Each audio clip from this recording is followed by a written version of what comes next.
somebody has to do. It's God's plan. Don't pray that you become the one to be the instrument that has to be used to do that. Don't.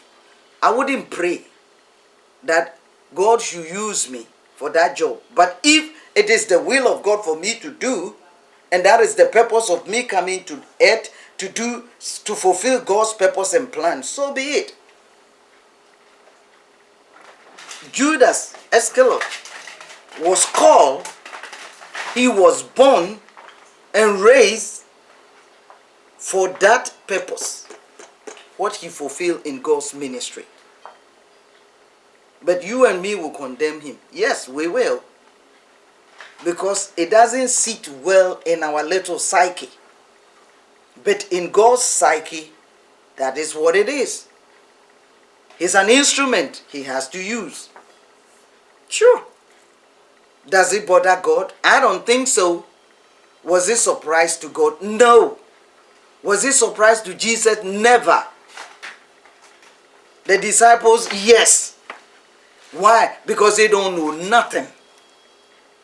They don't know the game plan. Jesus knows. But the disciples don't.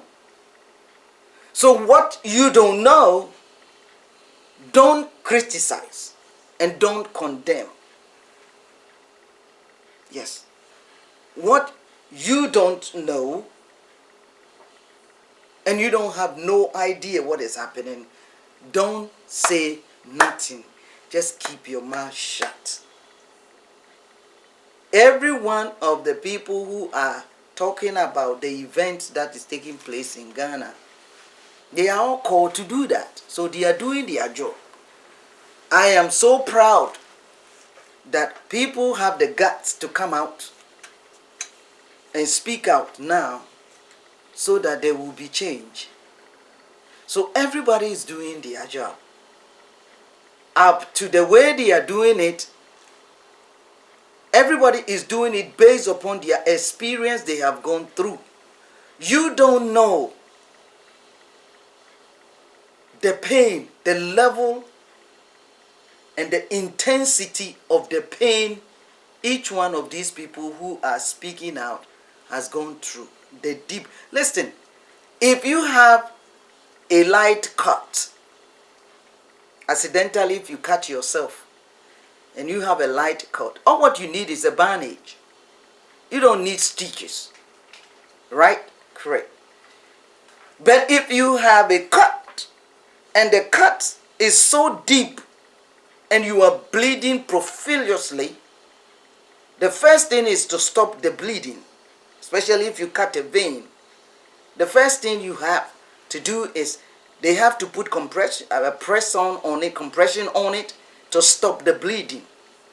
Then when they stop the bleeding, they have to look at the cut and see how deep the cut is. And if the cut is so deep that it needs stitches, they don't put a bandage on it. Come on, somebody. And the pain that the person who got a slightest cut is painful, quite right. Yeah, because it's skin. It's a flesh. The person will receive pain. But the one who has have a deep cut that need a stitches to stop the bleeding and to heal the wound, the pain level that that person will receive compared to the one that will have just a slight cut is not the same. So the one who has a slight cut will react different, and the one who has a deep cut will react different. But they are all human beings. They are all the same. So when somebody is speaking from a deep hurt and a deep pain, the person's reaction will be extra painful. And if he doesn't know how to handle the pain, he will overreact. So since we don't know where these people who are talking about the Galamsey issue and all the issues that going on in Ghana, do not let us condemn them. We will ask the people they have offended, to forgive them. Because we are all being offended from foundation.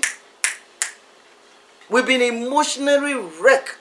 And it's going on and on and on every day. We are dealing with these issues in our own individual lives.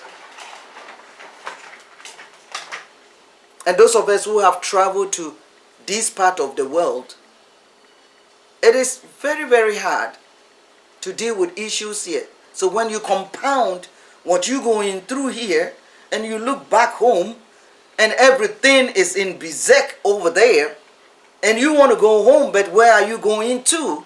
It really, really stir up more emotional dilemma. Some may be able to handle it well, some may not. So everybody, please, cool down. Understand, yes, with love and compassion, everything can come down. And then we solve the problem. So, emotional pain, which has been occurring from the day we were born due to family reactions and action. Here is the thing. Look, wherever there is a cause, there is effect.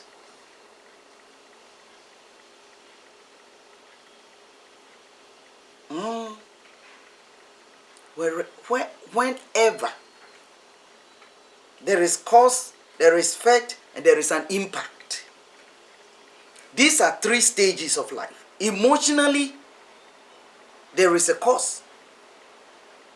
And when something happened to you emotionally, it causes effect.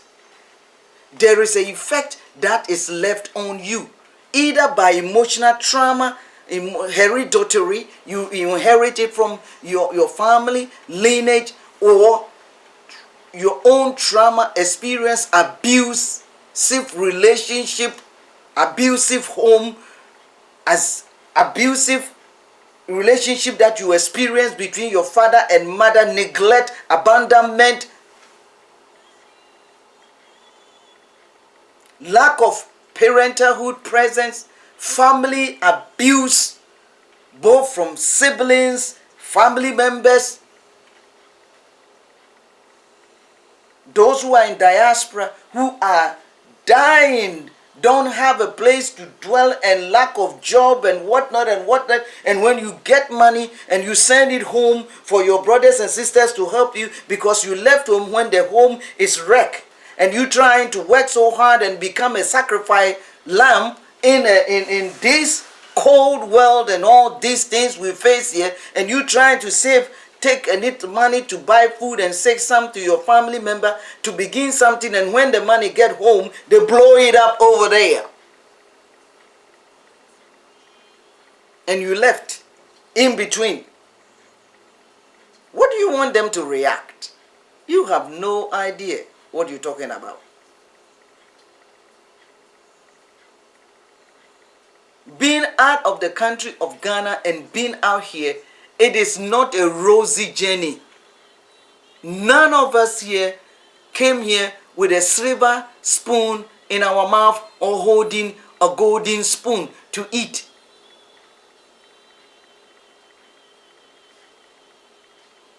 We walk into a place where it is more dangerous than staying home. But when you look at home, it is not good out there. So you trying to manage yourself and stay here and see if you can make something good out of it. But we don't have the help from home. This is the problem. We are all emotionally wrecked. Those of you over there are emotionally wrecked. Those of us who are here is emotionally wrecked. And none of us having help from each other. So we have to come to that point and understand that our main cause of the disaster that we are facing right now is emotional pain.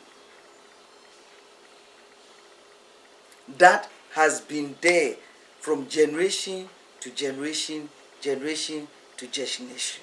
So here is the thing. When we experience the resentment, the hatred, the self-pity, the guilt, the anger, the frustration,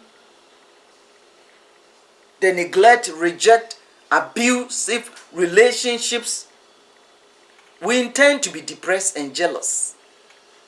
When you come here and you face the bigotry, racist, and all that is ruling and reigning in this part of the world, you compound all that. I tell you what, even so on, just a slightest thing irritates you and it triggers the pain. And it makes you go into the realm of the pain. And then everything else doesn't work. The same thing happening in Africa, in Ghana. People are going through these things on a daily basis. My dear brothers and sisters, it is not that our country lack leadership. We have great leaders. It is not that our country don't have responsible people. We do have them. It's not that we don't have people who have the ability to be accountable for the things they give to them. We do have them. But what is happening is that the emotional wreck we are all have suffered has left some of us disposition in our behaviors and characters. Some of us have a very, very serious behavior disorder. Seriously. From the cause of this emotional effect. We have a behavior disorder. And behavior disorder stretch from moral and immoral. Seriously. Spiritually and physical. Both. So it depends upon which area you have been affected very seriously. It will bring your reaction. And when you react, it comes out. If you are in emotionally wreck, you live your life immoral. Immorality is nothing to you. If you spiritually wreck, oh God, you don't want to hear anything about spirituality. And you blame pastors, you blame priests, you blame church, you blame. This is one of the problems. Oh, it's all about the pastors. It's all about people, the Christianity. It's all about that. Come on, brothers and sisters. There was once upon a time in Ghana, if it has not been for the Christians who enter into the forest to intercede day and night for the mercies of God to turn situations and circumstances that was going on in those days in the 80s and the 90s. To turn it around and give peace. Give the land peace and prosperity. How soon we forgot those days. And now everybody pointing finger at the church, the pastors, and saying that the kings and the queens have become Christians so they don't know. Come on now. Don't go there. Christianity does not cause people to act insane. No. Christianity doesn't cause people to have insanity behavior. No, it reforms people. It brings people from the west to the good side of them. Your soul can be completely saved. Okay? Your spirit can be completely saved. But your character need modification by identify yourself in the Lord and know that character is something that will pick up, is part of the emotional aspect of you. So when you are emotionally at wreck, actually, you have to learn all over to adjust. Because your emotions go with your feelings. Your feelings goes with your behavior. Your behavior portrays who you are, your characteristics. Character building is something we need. But we have to identify the main cause. You see, we're always dealing with the fringes of the situation. We're always dealing with the symptoms of the situation. We're always cutting the trees and the branches, but we don't want to go to the root cause. There is a root cause of all the behaviors that is going on in the country. Every man and every woman, every boy and girl. So if we don't deal with the root cause of the behavior disorder that is being displayed on a daily basis, from all levels, we will be the way with this until we allow people from whatever. I'm speaking English, so I'm not going to make certain things because it's going to go on the air and other people will understand what I'm talking about. Let me tell you something. If we do not change the cause and begin to heal the emotional wounds that we have accumulated all these years, people will come to the land and we will sell out our own land, and we are kings in the land, and we will wake up one day and we will become slaves into the people who come into the land, because we are dealing with our emotional hurt. And we don't want to deal with it unless we identify this right now and we deal with each other. We come to a point where we identify where we are falling short of the glory of God and begin to adjust ourselves. We are doing ourselves, nobody else. What we are facing in the country is all of us combined. Everything that the resentment, we resent each other. We resent our moms, our dad, our brothers, our sisters, our husband, our children, our nephews, our nieces, our grandmothers, our grandfathers. We call them witches. We call them what? Because of emotional wreck that we don't want to identify. We turn our anger on our family, siblings, wife, children, because we are hurt emotionally, because we've been abused both physical and emotionally, because we've been abandoned, we have been rejected, we have been ostracized, we have been cascaded, cast out, alienated, harassed, abandoned, name it. Character assassination. We've been assassinated by people's mouth, scandal, slanders, mockers. All these things has happened to us. It is all caused by emotional wreck.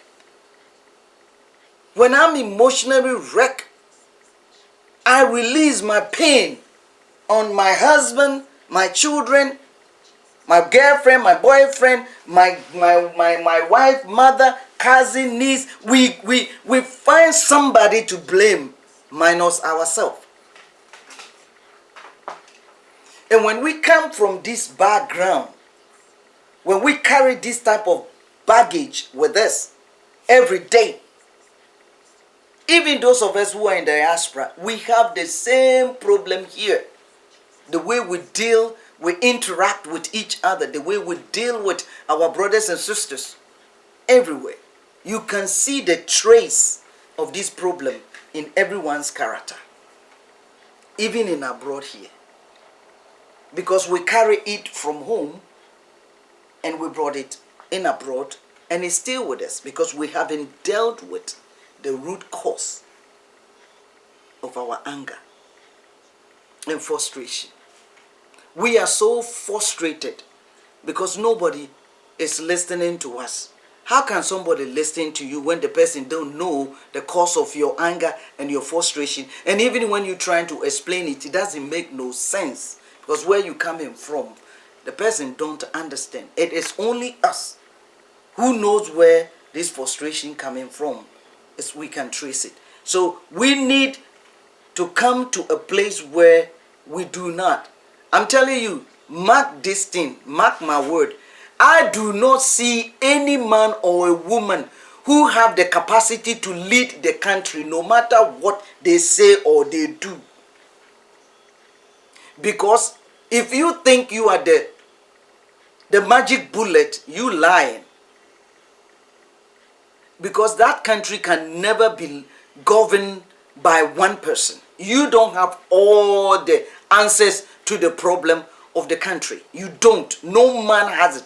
Ghana does not have one leader that is sitting somewhere supernaturally that he will come and he has the bullet point to deal with issues that is facing the country all by himself. It's not possible. It's not. It's not done, and it cannot be done. You know what? When God came to this earth, he didn't do what he's supposed to do all by himself. Let me tell you that. When Jesus came, he has the answer. He knew what was going on. But he called 12 men to follow him, to help him to solve the problem. So if you think you are the Superman and you have answer to everything, so you can come and all the presidents who have led the country before, they are not good and you are the one that can solve. You are a liar, sir. Don't even go there. Don't lie to yourself first and try to lie to the people. If we do not identify this and come together and begin to recognize this diabolic disease, that is this diabolic emotional cancer that is eating everyone and killing so many of us, both physically, spiritually, and materially, and dealt with it head on, and stop living in 50 years ago and come to now. We all have to come out of our 50 years dreamland and move into today. I hear all of you admiring the great job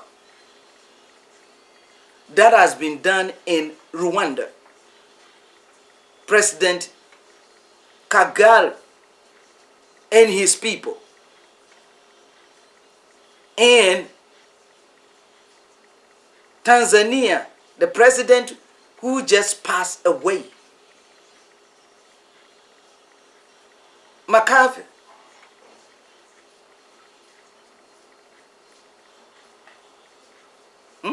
Is that right, the name? Yeah. Tanzania president who died. In 1999, when I went to Tanzania, I took a trip to Tanzania first. That was my port of entry to East Africa, Kenya, and Uganda. These three countries, I have 6 weeks trip that I spent 2 weeks in each of these countries.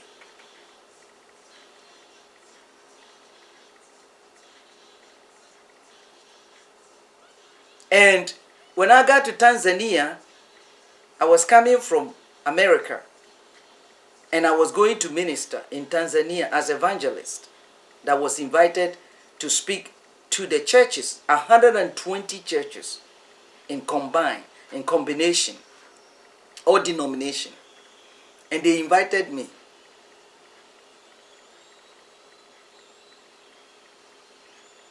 When I got there, we arrived in Dar es Salaam airport at 2 a.m. When everybody checked out and they took my passport, they saw that I'm a woman of God. In those days, it was a Muslim country. That is number one. Number two, a woman don't have a say in Tanzania in those days when the Muslims were ruling. So there is no way they're going to allow me to come in to speak as a woman. So because of that, the airport officials decided to lock me down in the airport from 2 a.m. to 10 a.m. President Makafuli, that's the right name, has just been sworn in into government position, and he was the only Christian among the tons of the people that was in parliament at that time as a Christian. Hear me, let me tell you something. May his soul rest in peace.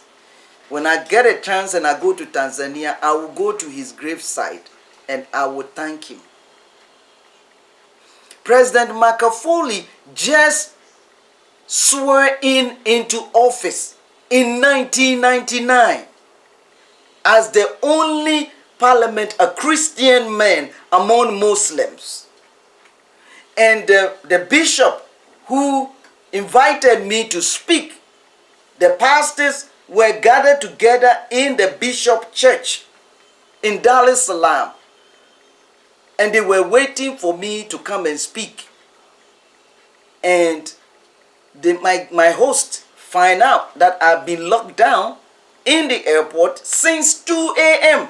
because they came in to pick me up, and the authority won't let me go because they will not allow any woman to preach. So they got me sitting, mosquito eat me up like a pancake.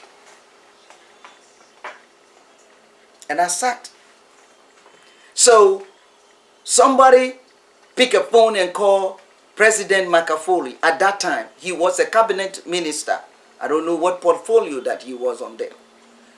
And when President Makafuli heard about me, he picked a phone and called the airport and told them, release that woman right away. This was 10 o'clock in Dar es Salaam time. You guys release that woman of God right away and allow her to go to meet with the people that she has been called to come to. She's a good woman. Let her go. She's not coming to break any law. And immediately, the port authority people decided to release me. When they took me from the airport, they took me straight into the church because I told them I'm not going home. I'm late. I haven't ate nothing, drink nothing, slept nothing. I said, take me straight to the place where I'm going to minister. I went and dropped my luggage at home, and I asked my host to take me to the place, and I went and ministered. He came and sat under my ministry. I did 1 week crusade in Dar es Salaam, and outside there was so much security presence. They were coming to hear what I am. And when I was ministering, a first woman evangelist that spoke in the soil of Dar es Salaam in 1999 was me. President Makafuli was there. He came to listen to me. I prayed for him. He wasn't a president then. He was a cabinet minister. And I thank him. He attended all my meetings till I left. He bought me a gift. Yes. I was the first woman, a Christian woman, to stand and open